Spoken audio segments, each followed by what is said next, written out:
que qué alegría poder tener la palabra de Dios, tenerla cada uno de nosotros en nuestros hogares. Sin duda debemos reconocerla como no importante, sino como sumamente importante para nuestra vida y para nuestros hogares. Pasemos tiempo en la palabra del Señor, día a día, busquemos al Señor a través de ella. Porque mira, hermanos, Dios se pudo haber revelado sin duda de muchas maneras, pero Él quiso revelarse a través de sus palabras, de su voz.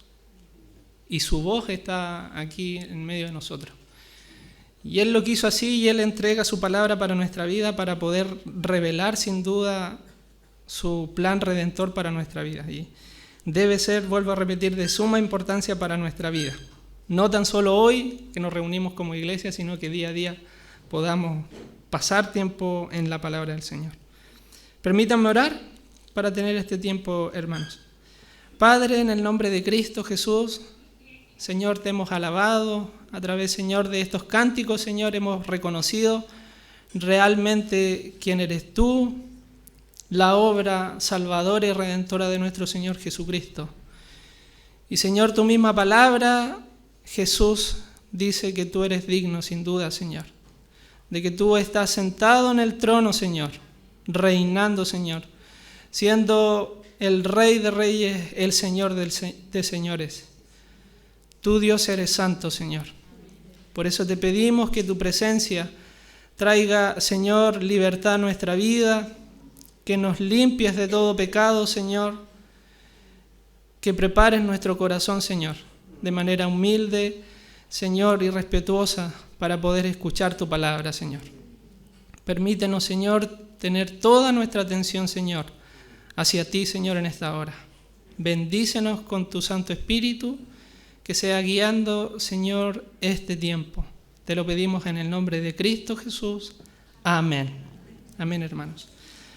Vamos a abrir nuevamente nuestras Biblias en el libro de Timoteo, Primera de Timoteo, capítulo 3. Y como hemos venido hablando durante todo este mes, bueno, en el mes de agosto y ahora en el mes de septiembre estaremos viendo las cartas de Timoteo y de Tito más adelante.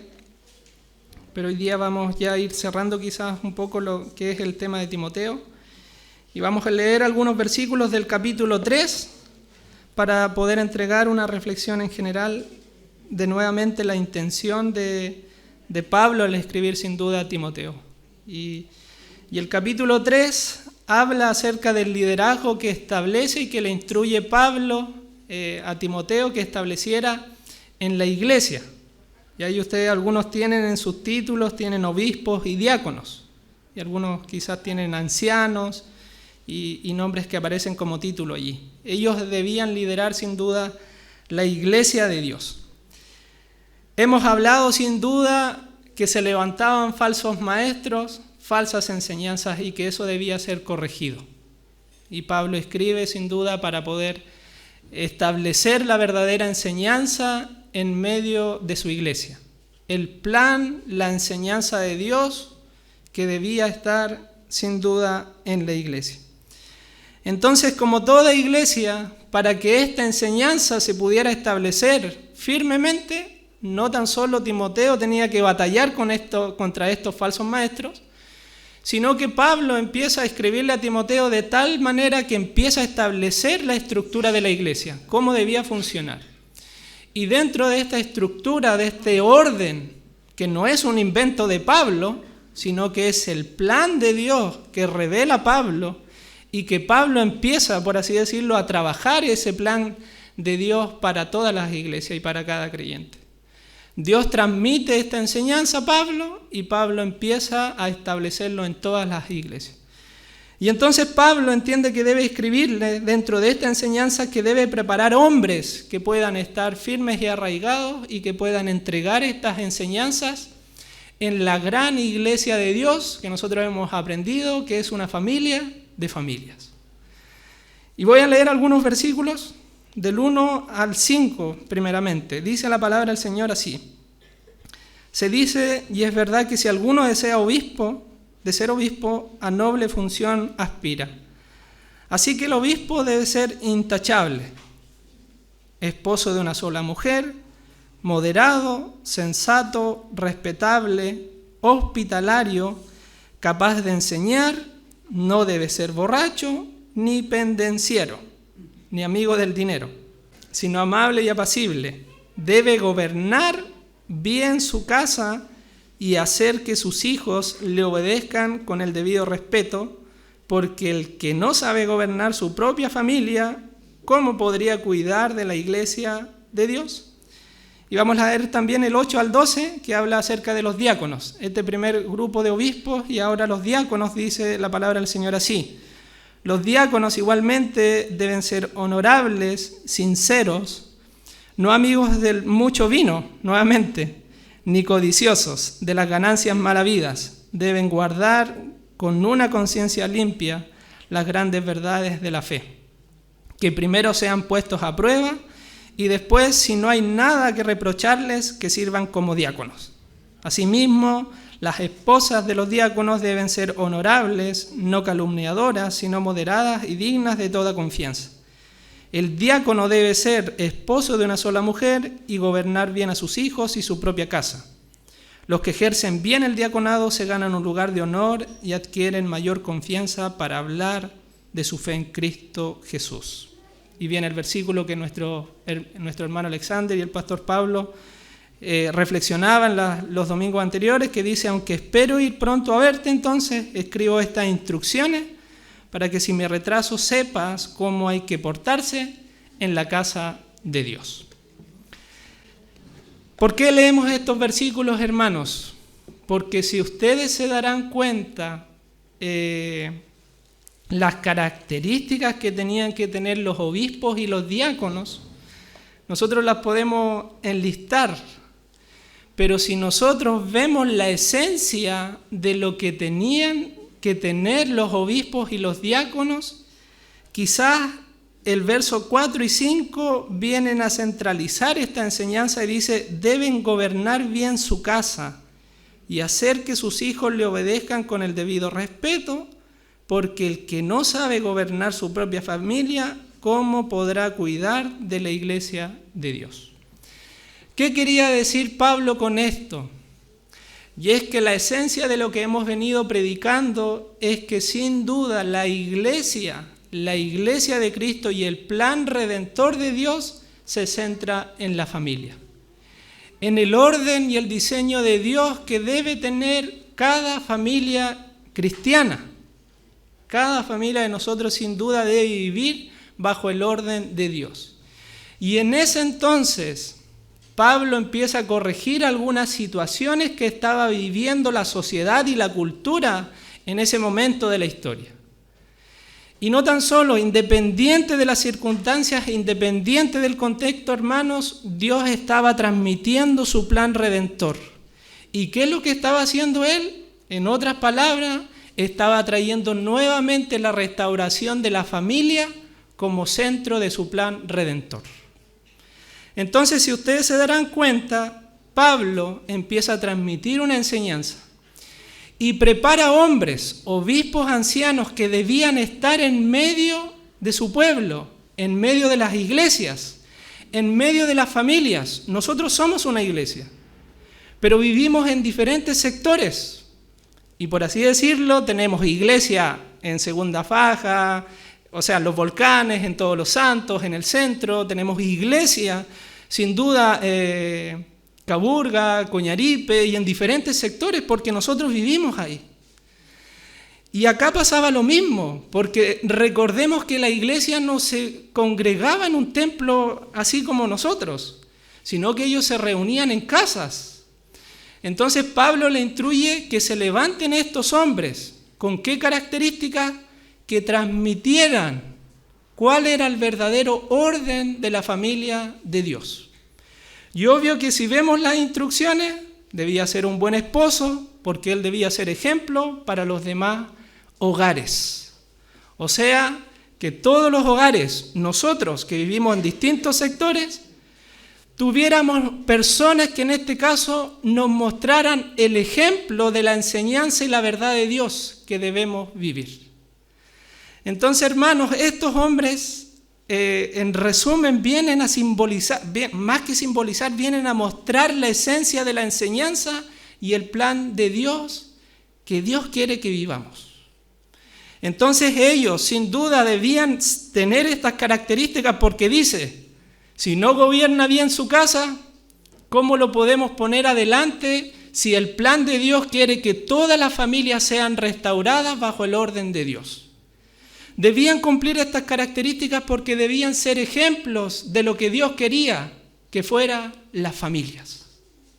Y entonces dice que debía ser buen esposo, que debía, como toda enseñanza que hemos transmitido, enseñar bien a sus hijos, o sea, que los hijos se sometieran a las enseñanzas de su padre. No tan solo los obispos y los diáconos, sino que todos los líderes. Vemos entonces que Dios siempre ha querido que su plan redentor, sea sin duda cumplido por medio de la familia. Y lo hemos predicado. Génesis capítulo 12 le dice a Abraham que en ti serán benditas, ¿qué cosa? Todas las familias de la tierra. Entonces, hermanos, ¿por qué nosotros predicamos una y otra vez que nuestro hogar sin duda debe llevar el orden de Dios?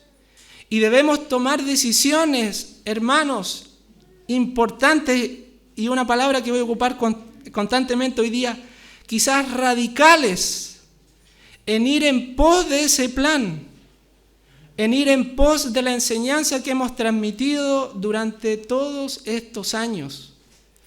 No es porque nosotros lo queramos, quizás como líderes, sino porque Dios lo ha querido así desde un principio, quiere que tu hogar sea restaurado. Y no tan solo nuestros hogares, hermanos, nuestras familias, sino que en el caso, ¿cómo lo explico? O sea, si Dios ha querido que su plan sea por medio de la familia y restaura nuestra familia, ¿qué es lo que quiere Dios que hagamos nosotros ahora?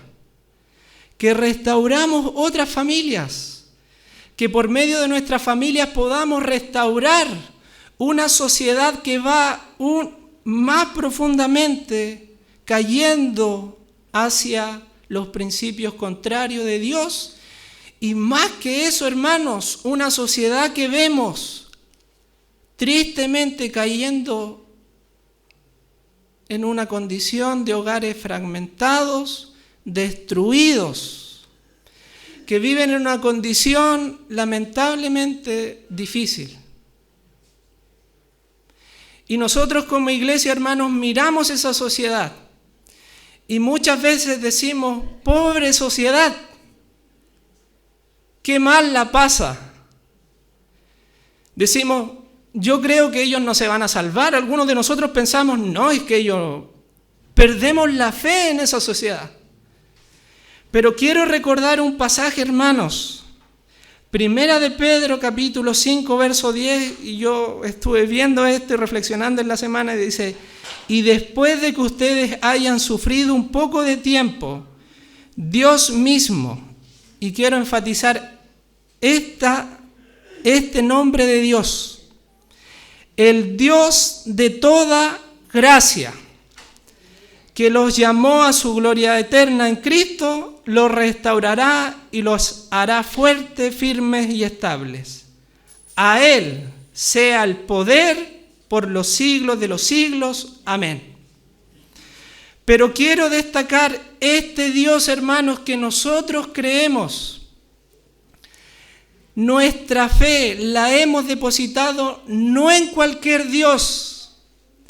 En la medida que nosotros conocemos a Dios, conocemos sus atributos, hemos cantado, tú eres santo, santo, santo. Pero también creemos en un Dios que es un Dios de toda gracia. Y nosotros hemos experimentado esa gracia, hermanos. Nosotros que estábamos en medio de la sociedad, esa sociedad que se está destruyendo, que se está fracturada, que se está haciendo pedazos. Nosotros estábamos ahí, pero Dios, este Dios no es cualquier Dios, sino que es un Dios de toda gracia. Y si es un Dios de toda gracia, hermanos, ¿ustedes creen que Dios no quiere derramar su gracia en medio de esta sociedad que está cayendo y que se está haciendo pedazos? Nosotros vivimos, quizá algunos de nosotros tenemos testimonio, que nuestros hogares se estaban destruyendo, que estaban realmente quebrados, rompidos, y que vivíamos en una condición terrible. ¿Y cuál fue la solución? Que el Dios de toda gracia, su gracia nos alcanzó. Y que tuvimos que tomar una decisión. ¿Seguimos a este Dios de gracia? ¿Creo, tengo fe en este Dios de gracia? ¿O sigo mi vida en medio de esta sociedad que cada vez va peor? Entonces, hermanos, la familia, sin duda, Dios quiere restaurar nuestro hogar para que sigamos derramando la gracia de Dios en medio de toda esta sociedad, en medio de todas las naciones que lo necesitan. Y vamos a recordar la iglesia primitiva, sin duda, un ejemplo de demostración de cómo la iglesia, la familia de Dios, estaba involucrada en medio de la sociedad. Porque sin duda la iglesia de ese entonces vivía bajo un contexto cultural, vivía en medio de una influencia, ya sea filosófica o de corrientes de principios del mundo, que quizás se transmitía desde una nación más grande hacia el resto de la humanidad. Y eso pasó antes y pasa ahora, que se levantan principios, ideas, ideologías de una nación grande y empieza a derramarse por el mundo. Y en ese entonces la iglesia vivía en medio de una cultura que era llevada por el Imperio Romano. Ellos ponían cómo debía vivirse la sociedad. Jesucristo mismo miraba sin duda en medio de esta sociedad. Él dice con compasión las multitudes. Y nosotros debe ser ese el ánimo en nuestro corazón, hermanos, de mirar nuestras sociedades, no con una mirada muchas veces crítica, sino con una mirada, hermanos, de compasión hacia nuestro prójimo. Dice Jesús que Él miraba a las multitudes y ¿cómo las veía? Como ovejas sin pastor. Entonces, hermanos, que nuestra mirada a esta sociedad que se está lamentablemente cayendo y destruyendo, que sea una mirada de amor, que sea una mirada como la que Jesús tenía de compasión, de poder ir en pos de ellos y ayudarles. Pero vayamos, sin duda, al ejemplo de la iglesia primitiva y es lo que hemos venido, sin duda, reflexionando durante este tiempo. Cómo ellos vivían en medio de esta sociedad. Ellos empezaron a vivir, sin duda, contrarias a lo que venía trayendo los principios de la sociedad y sus culturas. Y fueron vistos como demasiados exclusivos, como demasiados estrechos de mente y también como una amenaza al orden social. ¿Por qué pasaba esto, hermanos? Porque primeramente el cristianismo en medio de esa cultura se negaba a adorar a otros dioses. Recordemos, hermanos, que en ese entonces habían muchos dioses. Uno podía adorar a muchos dioses. Y era normal que las sociedades adoraran, en este caso en el Imperio Romano, adoraran a diferentes dioses. Pero lo que traía el cristianismo es que solamente iban a adorar a un solo Dios. ¿Qué pasaba en la sociedad? Es que al tener muchos dioses, cuando uno iba a una reunión de otra casa, por ejemplo, o a una reunión pública, toda la gente debía hacerle reverencia a ese Dios que adoraban en esa casa. Entonces, ¿qué pasaba si tú ibas a ese hogar en medio de una sociedad que adoraba a muchos dioses y tú no le cumplías con su rito? Bueno, era una falta de respeto y para muchos creían que si tú no lo hacías, los dioses se podían enojar. Entonces era normal que la sociedad viviera, iba a una casa y adoraban a un dios. Iban a otra reunión y adoraban a ese dios. Los dioses eran adquiridos por ellos, ya sea por su misma etnia, por su mismo pueblo, donde ellos nacieran, ellos finalmente se identificaban con ese dios. Entonces, ¿por qué era llamativo el cristianismo? Porque el cristianismo adoraba solamente un dios. Y empezaron a verlo como una amenaza. Porque ya cuando iba el cristiano iba a una reunión pública o visitaba otro hogar, el cristiano ya no le rendía culto a ese Dios que tenían en ese hogar. Entonces empezaban a decir, ¿y qué les pasa a estos? Estrechos de mente, o sea, veníamos viviendo de esta manera y se levanta un grupo de personas que empieza a adorar solamente a un Dios. Recordemos, hermanos, que algunos de ellos tenían esclavos, sirvientes que vivían en medio de la familia, y se convertía un esclavo, y lamentable ese esclavo ya no empezaba a adorar a los dioses que estaban dentro de esa familia. ¿Y qué pasaba con la familia? La familia se enojaba.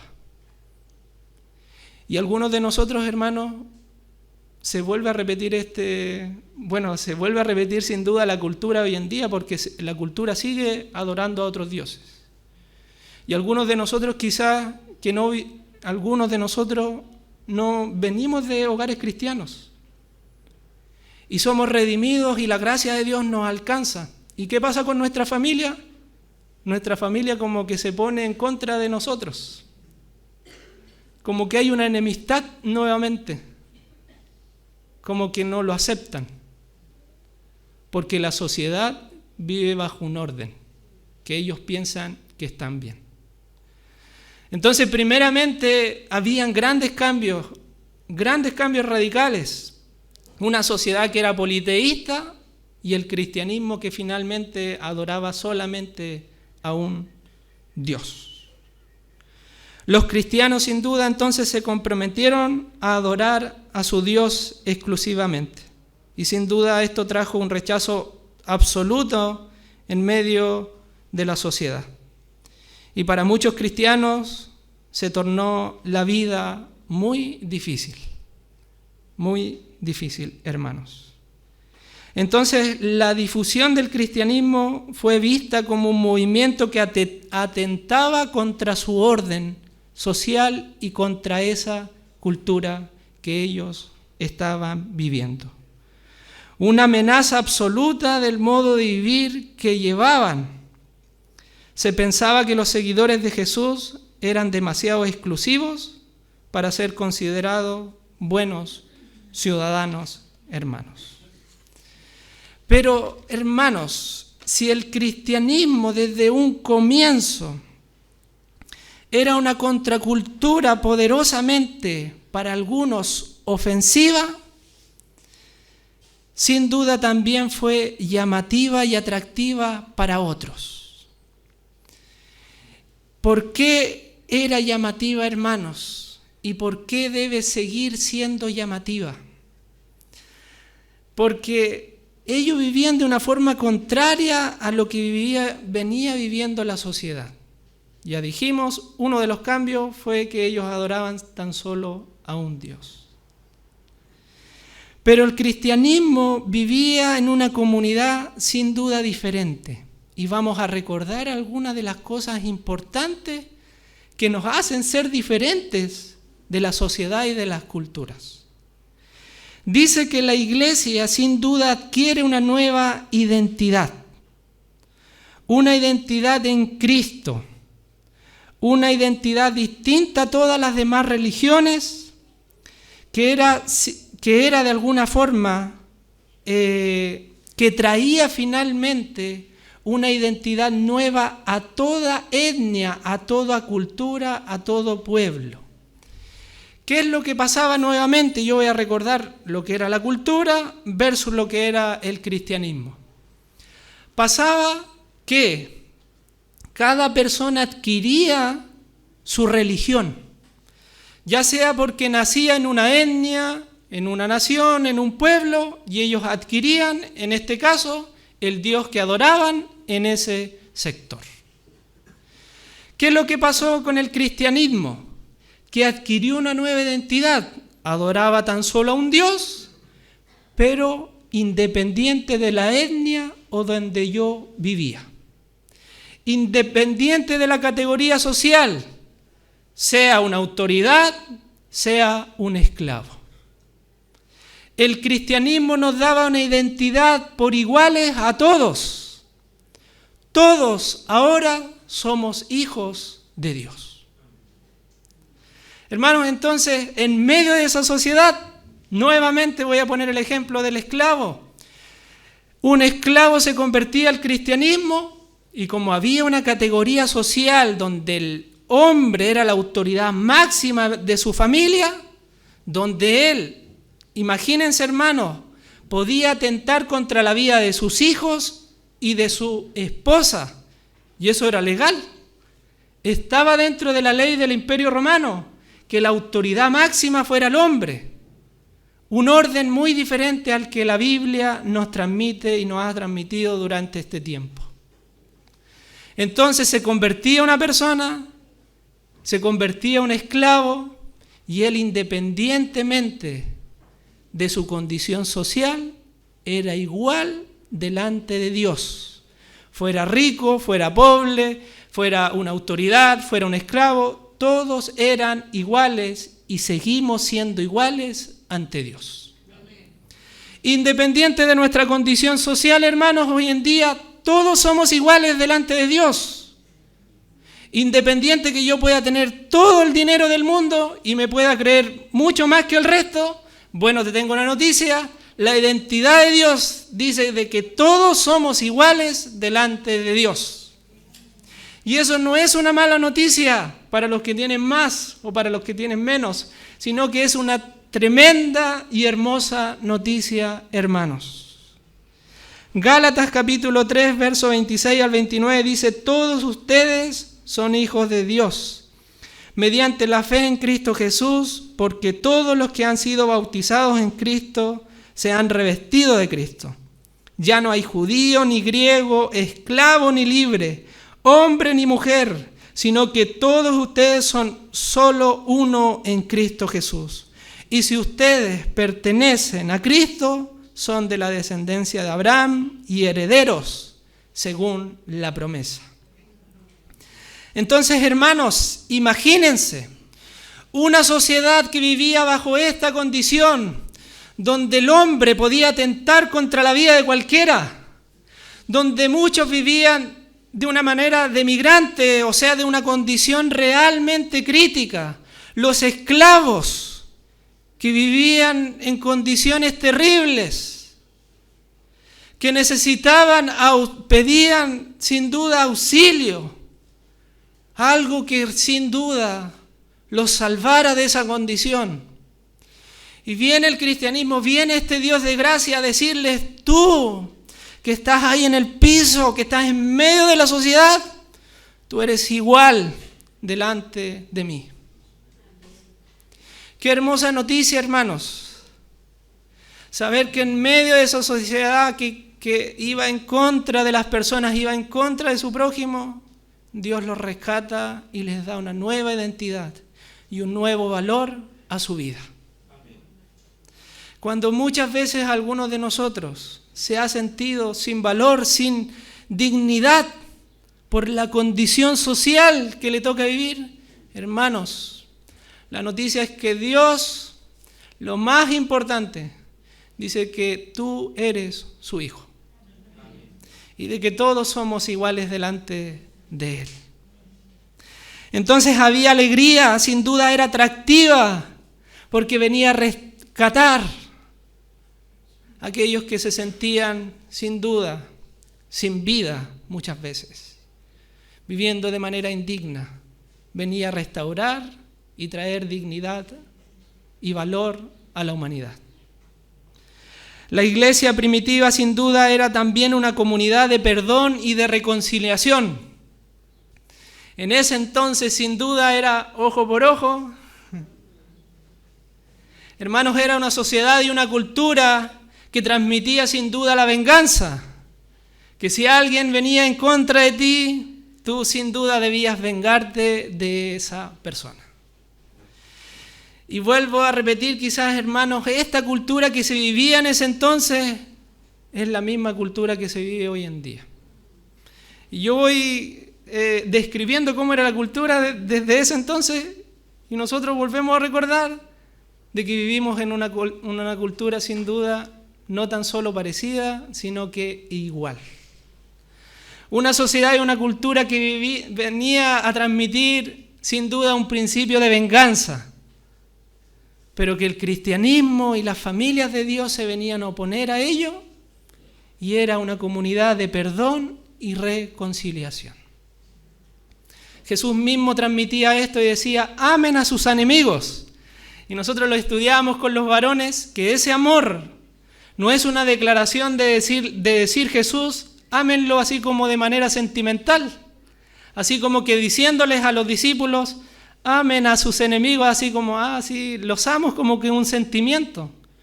No, lo que Jesús les estaba transmitiendo era que hicieran de manera práctica el amor. Pudiera haber rivalidad, pudiera haber un corazón dañado. Los cristianos eran perseguidos, los asesinaban, y aún así demostraban amor y perdón en pos de su prójimo. Era una comunidad de perdón y de reconciliación. Y Jesús les decía, amen a sus enemigos, hagan obras de amor hacia sus enemigos. Independiente lo sientan o no, porque muchas veces esperamos sentirlo primeramente. Decimos, Señor, necesito restaurar mi corazón primeramente para perdonar a mi hermano, para que cada vez que lo vea yo no sienta dolor.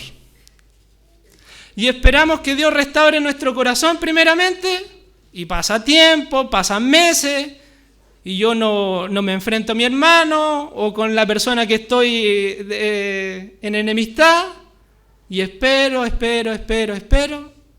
¿Y qué nos dice Dios? Jesús, amen a sus enemigos.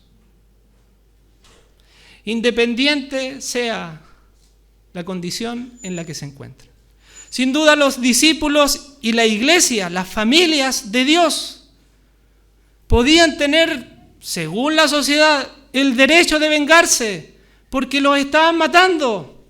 ¿Cómo no tener rabia e ira en contra de aquellos que los estaban matando?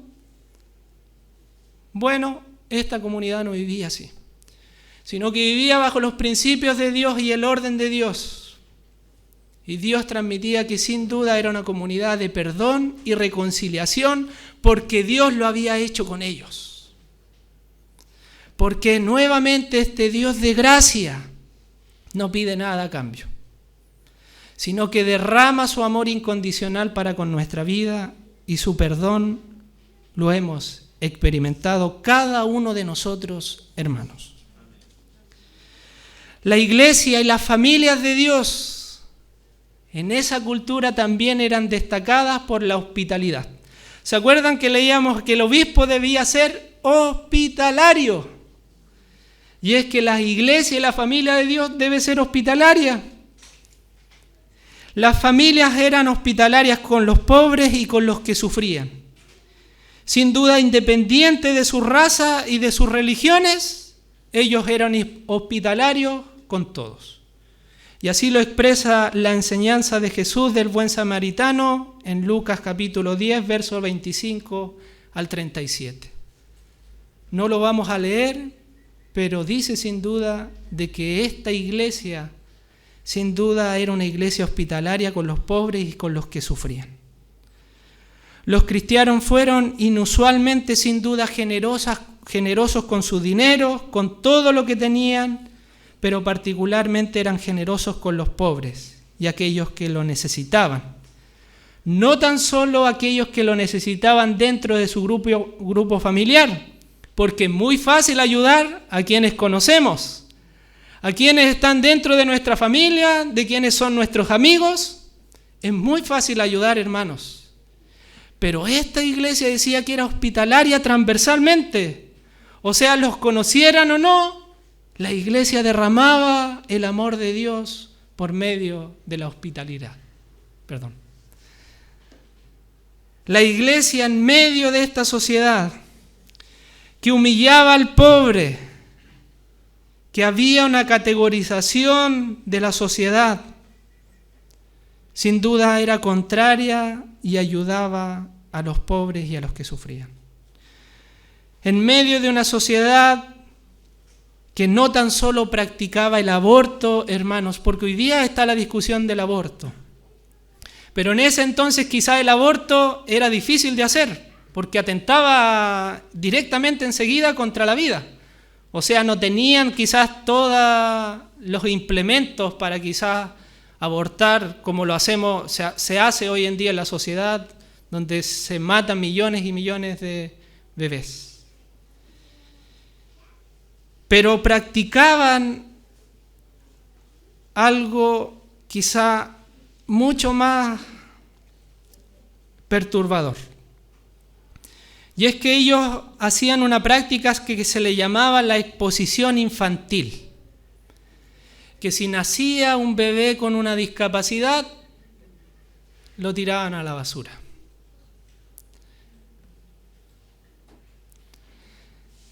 No tan solo eso, hermanos,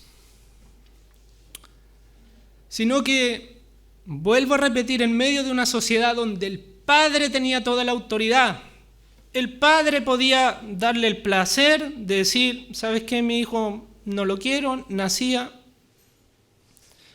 al tacho de la basura.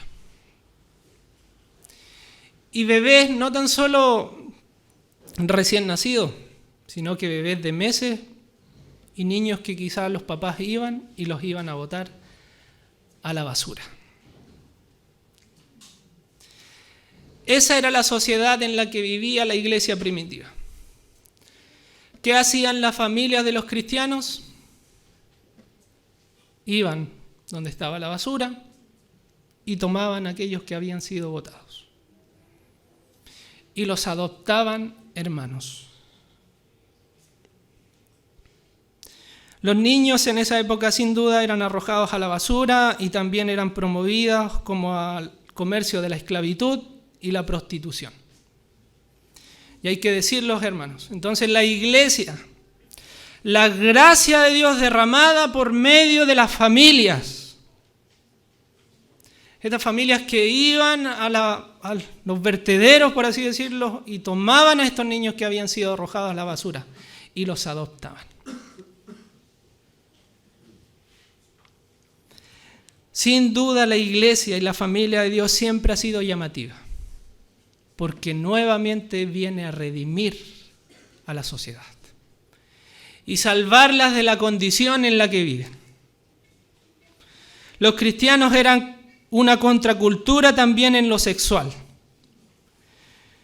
En la parte sexual, sin duda, quizás el compromiso y el matrimonio en ese entonces, y quizás pasa hoy en día, es que ellos hacían un acto como un compromiso quizás privado, donde decían, nos casamos, ya, estemos juntos, pero que también al hacerlo de manera libre, o sea, de manera privada, de manera relax,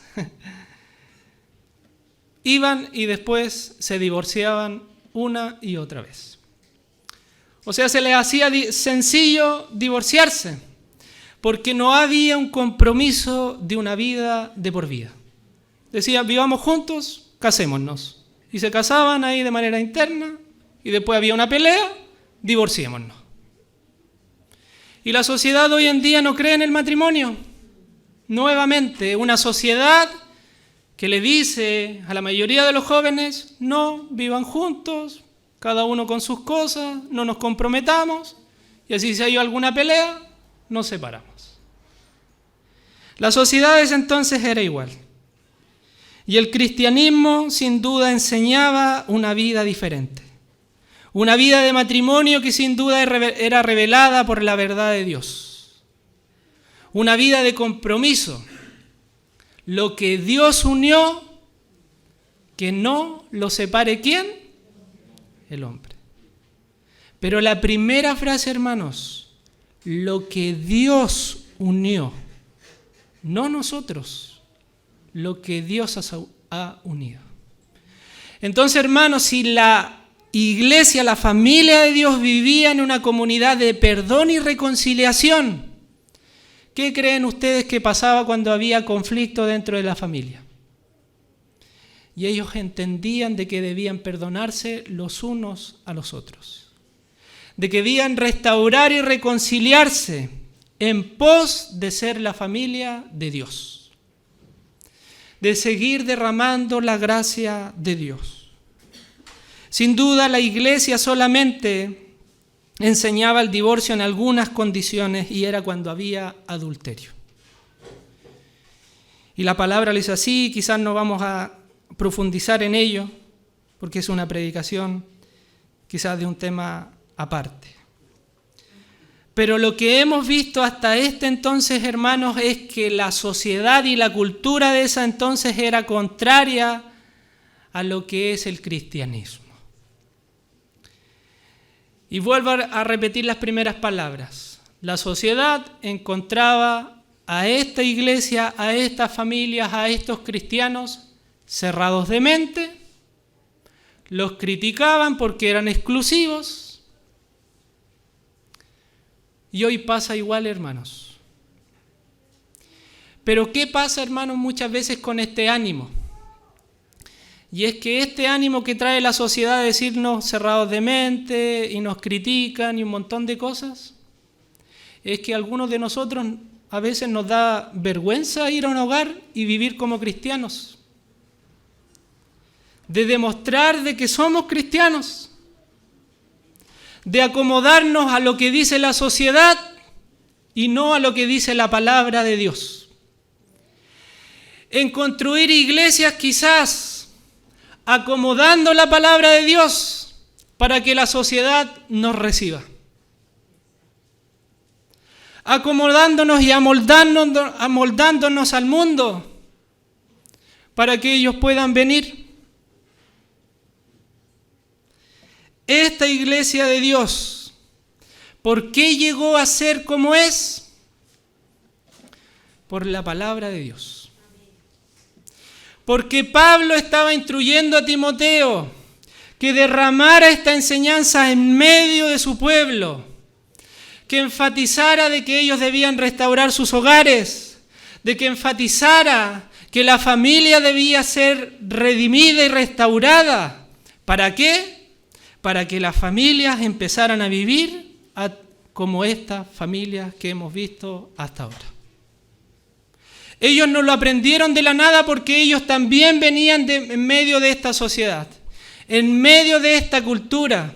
Ellos venían de ahí mismo.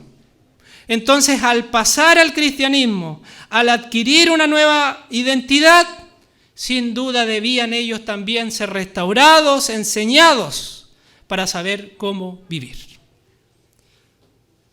Y pasa igual hoy, hermanos.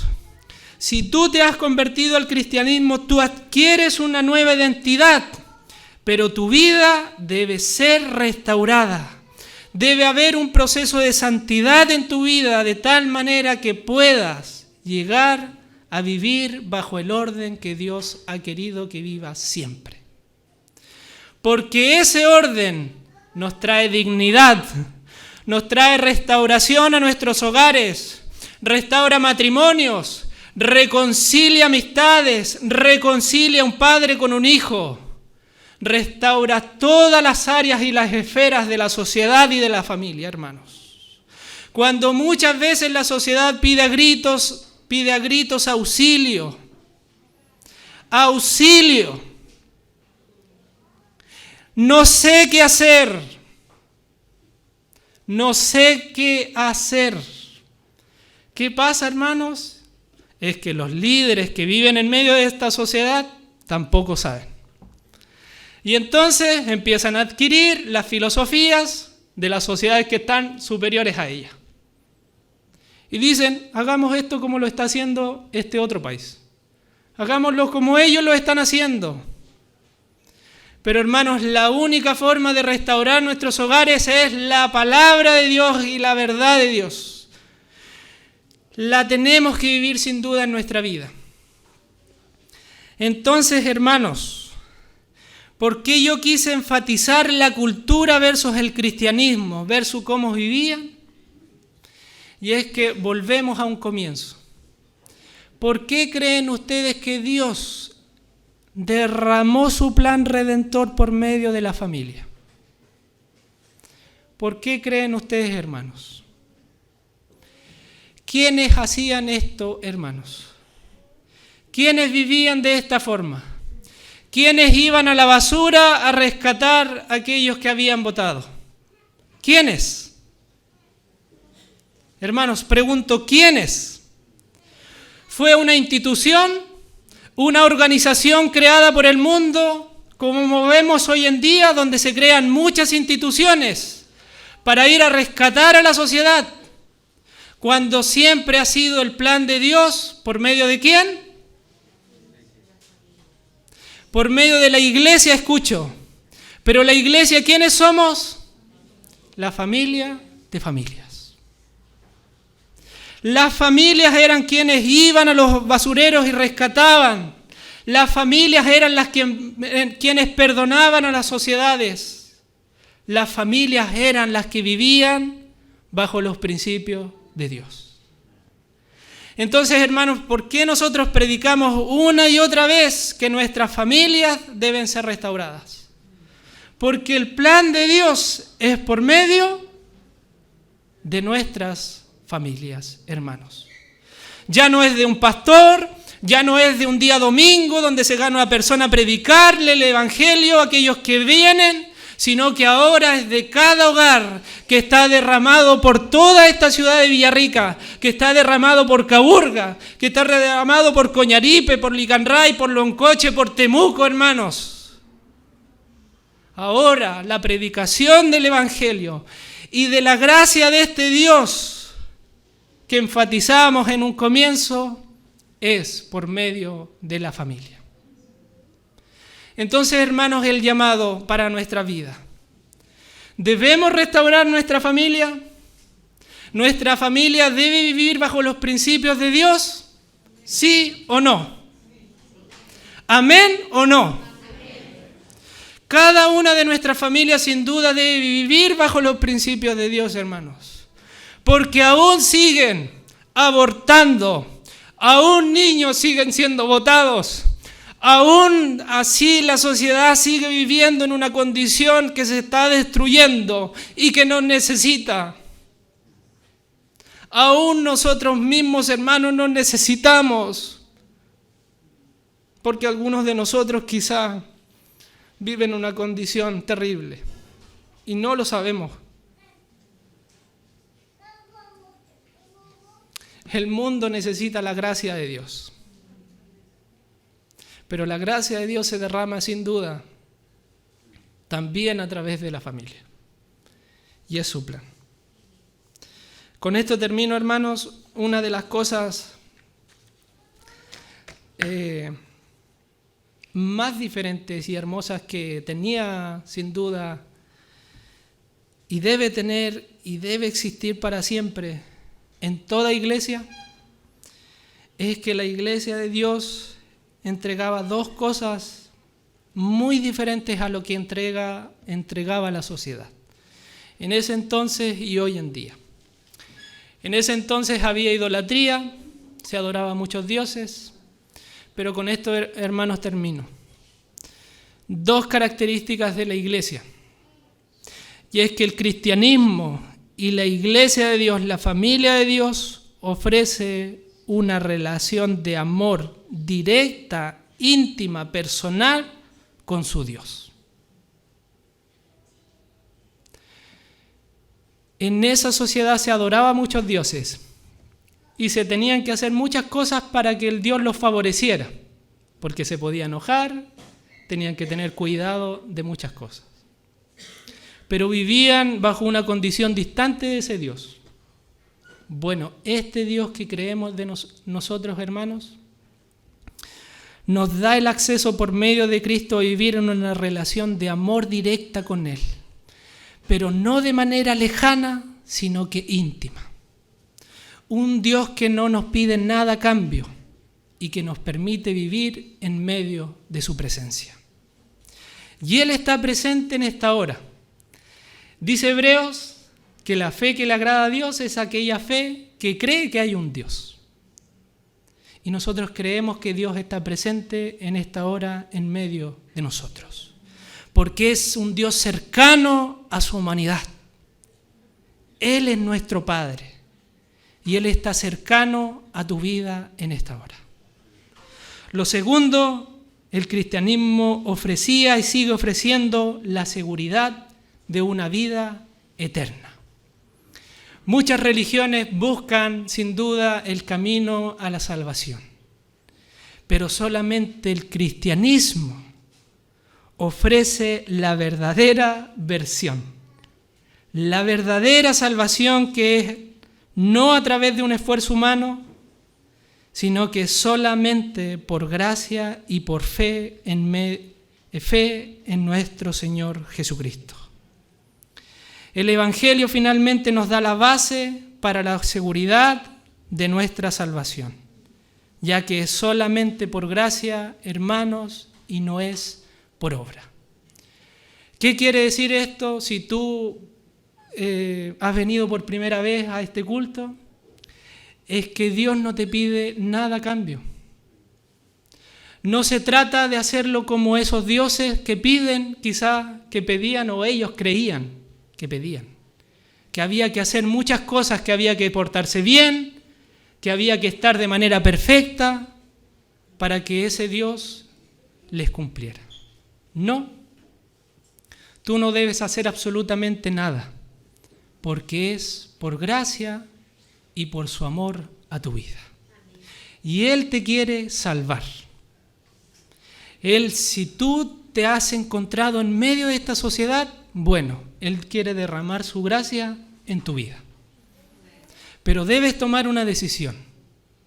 Si crees realmente en este Dios de gracia, si crees en el sacrificio de Cristo, que Él lo hizo todo por nosotros y que ahora solamente debemos creer en su sacrificio.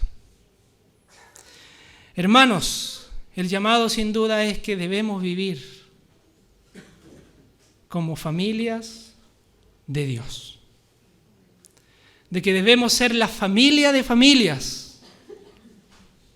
Que nuestras familias sin duda son el camino y sin duda son el plan de Dios en medio de la sociedad. Que el plan de redentor de Dios se derrama por medio de la familia. Y que nuestras familias deben estar preparadas. Necesitamos de Dios sin duda, hermanos, por su gracia y su amor para con nuestra vida.